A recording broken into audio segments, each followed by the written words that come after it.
Chef Lois Ellen Frank, and today I'm going to show you how to make one of my favorite dishes. This is perfect for holidays, feast days, any sort of gathering, and it's chock full of vegetables.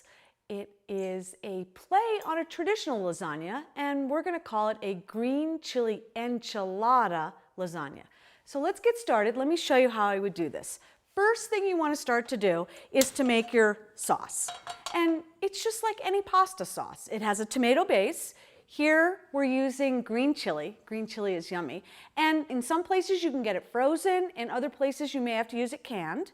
But I just want to make sure that you can use a mild, a medium, a hot. But this is the base that's going to add flavor. Some of you might have to go to your Latin or your Mexican section of your supermarket, but it really makes for a delicious, and it's a twist on an enchilada and a lasagna. So the first thing we're gonna do is we're gonna saute, but we wanna use very little olive oil because olive oil, of course, has fat, even though it's a good fat. And what we're gonna do is I'm just gonna take, this is a squirt bottle, you can use any kind of olive oil that you have access to. I'm just gonna take a little tiny bit on the bottom of my pan, a little piece of paper towel, and I'm just going to wipe that in. And that's just going to coat the pan so that the vegetables don't stick.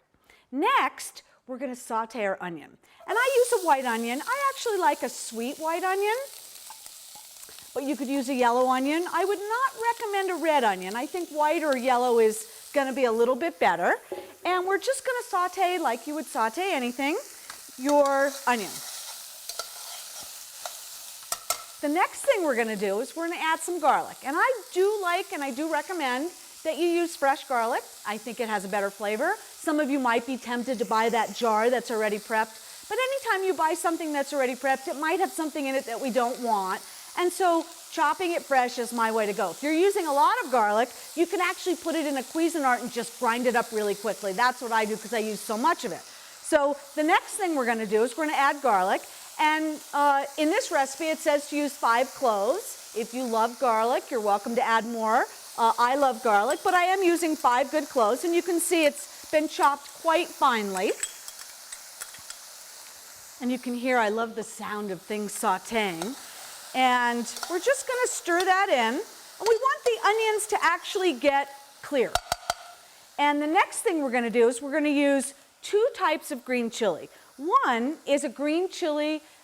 Here in the Southwest, I have access to frozen green chili, so I'm using a roasted, peeled, and chopped green chili, which we can buy in our freezer. So look in your freezer section first to see if that's available.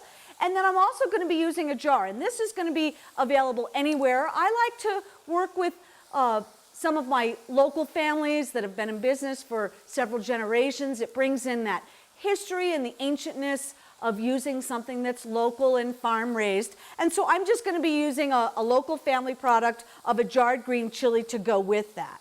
The next thing that you want to think about is your canned tomatoes. And if during the peak of the season you had access to fresh tomatoes, by all means, make your sauce with fresh tomatoes. But a lot of times during and throughout the year, we don't have access to good, flavorful, local, healthy tomatoes. So I use a can. So you can see our onions and our garlic are sauteing quite nicely.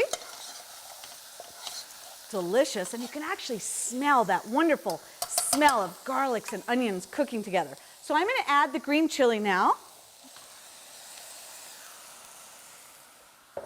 And then I've got my can of tomato. And look around. I've looked around in my supermarket, whatever you have available to you. And I have actually found a can of tomatoes that has no salt. So the next thing I'm going to do is I'm going to add my tomatoes. And I've just chopped those canned plum tomatoes. And it's really starting to smell good. Now this sauce you can make the day before. You can make it that morning like you would in any multi-step recipe. And it really does start to smell delicious. And you know, all of these ingredients are actually ancestral ingredients. They've been here in the Americas for a long time. Tomatoes were shared with the world. Chilies were shared with the world. These have an ancient ancestral origin to them, and they are American in origin. They are Native American. So we're going to just stir that. Then the last thing I'm going to do is I'm going to add my jar of green chili. And this has been processed, so the color of the green chili is going to be a little bit different. We're just going to add that. Oh yes, and it really starts to smell good now. And this sauce is a base for anything. You can use this sauce on a bean burrito. You can use this sauce with anything that's sauteed, just like you would any tomato sauce. So now we have our delicious sauce that's going to saute. We're going to let this simmer now because we want these flavors to really meld together. And then we're going to go on to step 2 of this recipe, which is to prep our vegetables that are going to go in the lasagna and saute them. And now we're going to do step 2 of this recipe. So I have a nice saute pan. I'm going to turn on my flame. And what you really want to do is you want to be medium high to high on this. And like I do in other recipes, I'm just going to take a tiny bit of olive oil just to get my pan moist. We don't want to use a lot here. I'm just going to wipe that in. And then as my pan gets hot, the first thing I'm going to do is I'm going to actually saute the mushrooms. Mushrooms are one of my favorite vegetables. I love the way they taste. They give a really robust flavor. They really have guts to them. They have like a meaty flavor. So I really love mushrooms and I use them a lot. And what I'm going to do is start to saute. Now I'm using a white mushroom. These are available in all supermarkets. You shouldn't have a problem finding them. They should be easy to find for you. You could use a different kind of mushroom if you want, a crimini, or there's a brown mushroom. But I think white is the easiest to get. And we're going to go ahead and let those saute. Now mushrooms have a little bit of water, so that water is going to come out and that's okay. The next thing I'm going to start to get prepped is the zucchini. And zucchini is a summer squash. Squash originated here in the Americas. It's a Native American ingredient, and it's one of my favorite ingredients. It's actually a component of what I call the Three Sisters, and this is corn, beans, and squash, which is a trinity that is used a lot in different Native communities and very, very important for a multitude of reasons. So while our mushrooms are cooking, I'm just going to cut my zucchini. And zucchini is a summer squash. The difference between summer squash and winter squash is actually that summer squash has a soft skin. It's edible. Winter squash has a hard skin and is not edible. So we're using what's called a zucchini or a summer squash. And these are absolutely delicious. They add really nice flavor, fiber, and this is going to make for a really nice final dish. You can hear that those mushrooms are starting to cook. So I'm just going to actually keep stirring them. We can see a little of that water starting to come out, and that's perfectly fine. And we want to cook those mushrooms. We want to get some of that water out because we're going to bake this. So, and the smell of mushrooms, so good. So we're going to continue to cut our summer squash. That's going to be the next thing that we're going to saute. And I'm just doing half moons. You'll notice I cut the zucchini in half, and you always lie it flat on your cutting board, and then we're going to actually just cut this all the way through. And I usually wash all my vegetables, so you do want to wash and dry the zucchini, even if it's local and from your farmer's market or even from your garden. We just don't know what might have, been around or gotten on that. And I'm going to add that to my bowl of zucchini. And zucchini should be available in your area all year round. And so you shouldn't have any problem getting it. You can see these mushrooms starting to cook down really nicely. And we want to cook the mushrooms about 3 minutes. We want to just make sure that they've started to saute. And you can see we have now a nice base on the bottom of that pan. And we used no oil, which is perfect. So after 3 minutes, we're going to add our zucchini. And we're going to cook that for another couple of minutes.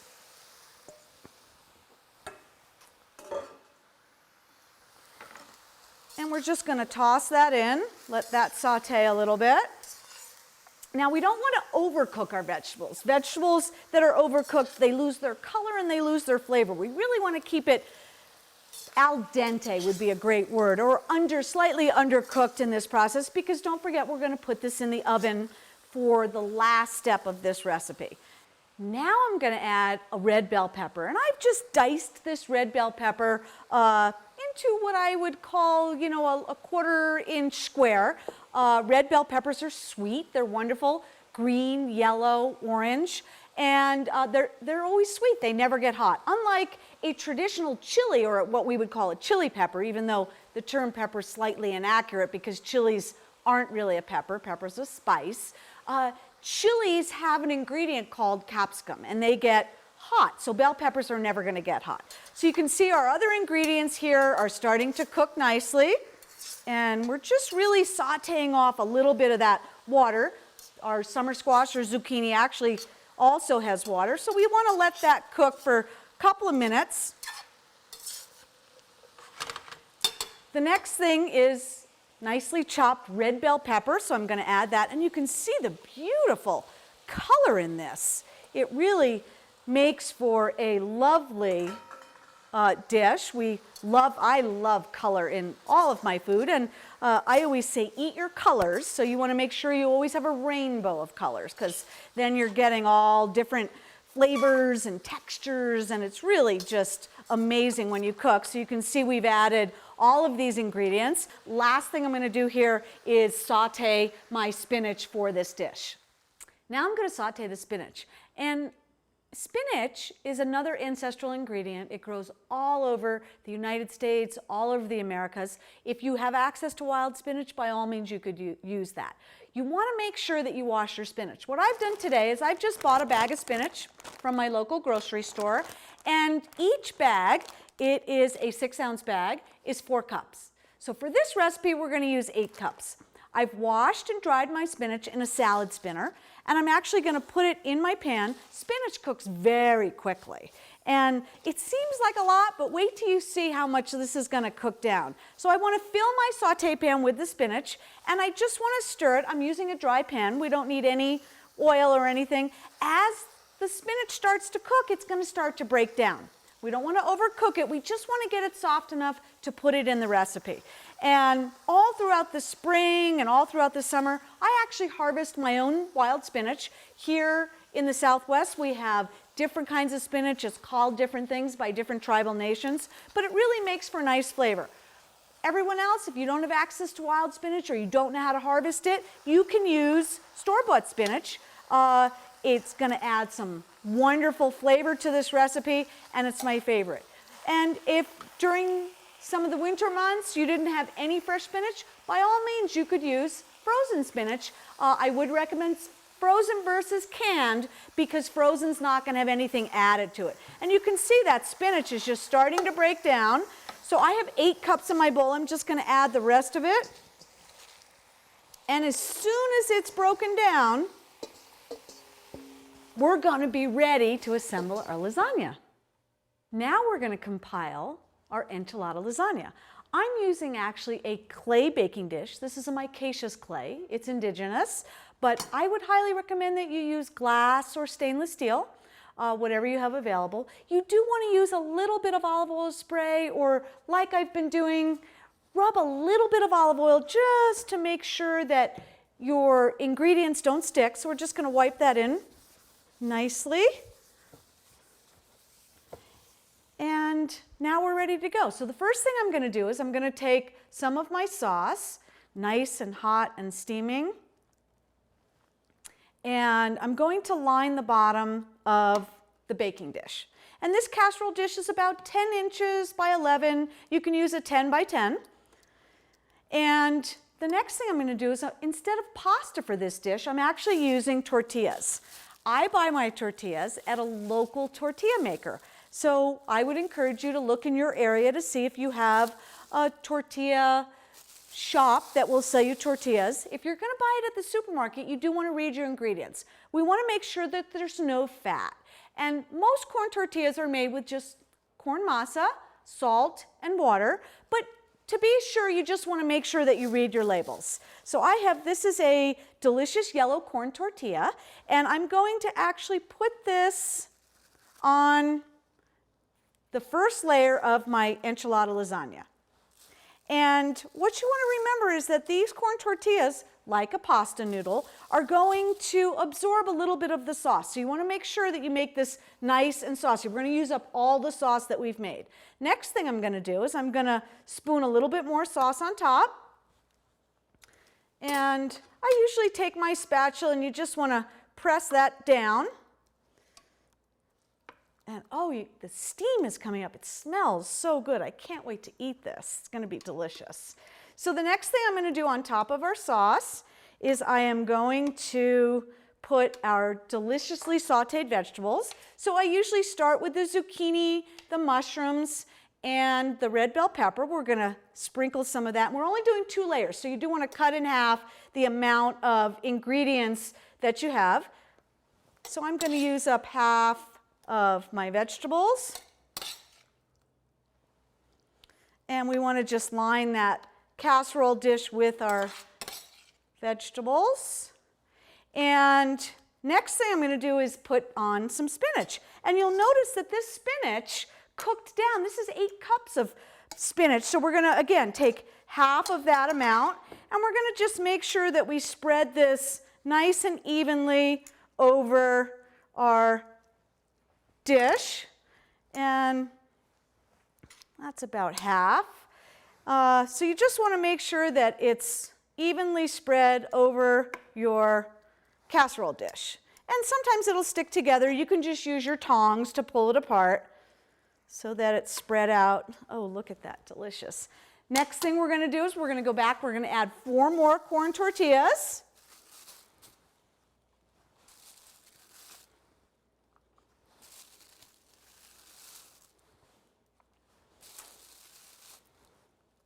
Okay, we're going to gently press that down. We're going to add some more sauce now.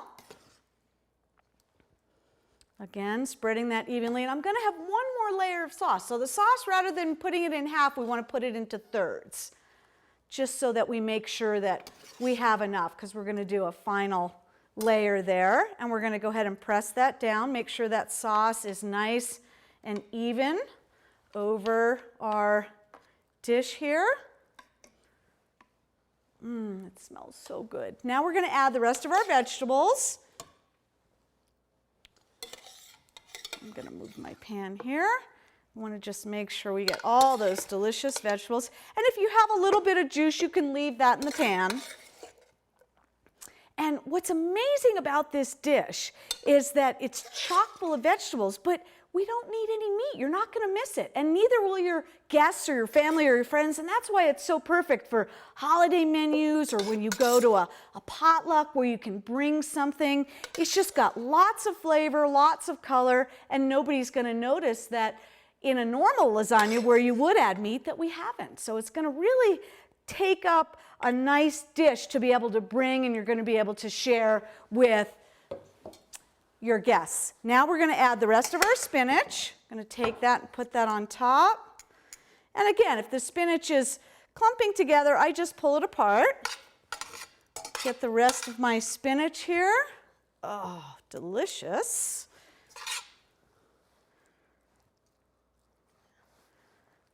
And we're almost done. There we go. And I just want to make sure that everywhere has spinach, so in every bite we get a little bit of that delicious vegetable.